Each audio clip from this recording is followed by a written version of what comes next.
आज धरती लहू पुकार रही है। सींच दो उसे दुश्मन के खून से। उसके लिए क्या जरूरी है? तैयार हो।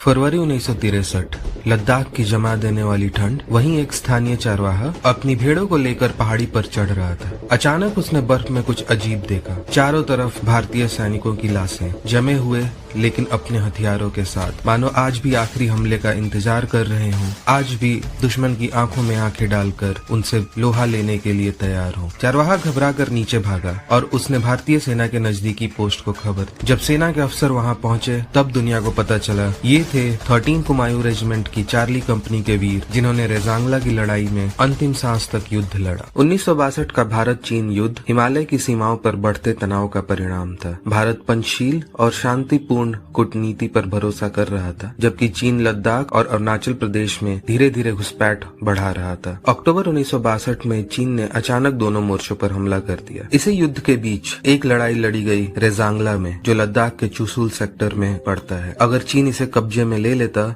पूरा लद्दाख खतरे में पड़ सकता था। और चुशूल की रक्षा कर रहा था रेजांगला पास 18,000 फीट की ऊंचाई पर। यहीं तैनात थे सिर्फ 120 भारतीय सैनिक, जिसका नेतृत्व कर रहे थे मेजर शैतान सिंह भाटी, और सामने थे 5,000 से अधिक चीनी सैनिक। ठंड इतनी कि शरीर के साथ बंदूकें भी जम जाएं। 18 नवंबर 1962 की सुबह चीन ने 3 दिशाओं से हमला शुरू कर दिया, लेकिन चार्ली कंपनी ने 1 इंच जमीन नहीं छोड़ी। मेजर शैतान सिंह मोर्चे बदलते घायलों सैनिकों के बीच खड़े होकर लड़ाई को दिशा देते रहे। भारतीय मशीन गन और राइफलों ने इतने दुश्मन गिराए कि चीनी सैनिकों के लिए आगे बढ़ना मुश्किल हो गया, लेकिन संख्या और गोला बारूद दुश्मन के पक्ष में ज्यादा था। एक एक कर मोर्चा खामोश होने लगा। जवान लड़ते लड़ते गिरते गए। मेजर शैतान सिंह खुद गंभीर रूप से घायल हुए, लेकिन आखिरी सांस तक डटे रहे। रेजांगला की लड़ाई में 120 में से 114 जवान शहीद हुए, लेकिन रेजांगला दुश्मन के हाथ नहीं आया।